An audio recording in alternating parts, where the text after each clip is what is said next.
November ভারতবর্ষের ব্রিটিশদের আক্রমণের অত্যাচারের বিরুদ্ধে সাঁওতালি পরগনা অঞ্চলের জনজাতি নেতা শহীদ বিরসা মুন্ডার ১৫০তম জন্মবার্ষিকী।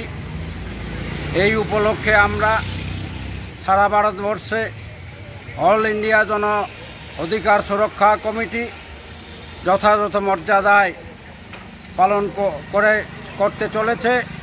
এই উদ্দেশ্যে যে আজকে স্বাধীনতার এত ৭৮ বছর পরেও এই ভারতবর্ষের জনজাতিদের যে বনের অধিকার, জঙ্গলের অধিকার, এই অধিকার থেকে বঞ্চিত করার যে পরিকল্পনা চলছে, তার বিরুদ্ধে লড়াই করার জন্য আমরা এই মহান বিপ্লবীর সার্ধ শতবর্ষ পালন করার সিদ্ধান্ত নিয়েছে এবং আমরা আগামী ডিসেম্বর 14 এবং 15ই ডিসেম্বর আমরা তার সমাপ্তি অনুষ্ঠান করতে চলেছি।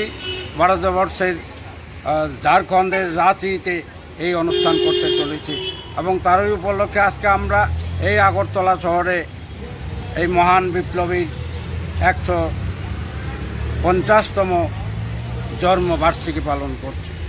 আপনার নাম? মলিন দেব বর্মা। আমি অল ইন্ডিয়া জন অধিকার সুরক্ষা কমিটি ত্রিপুরা রাজ্য আহ্বায়ক।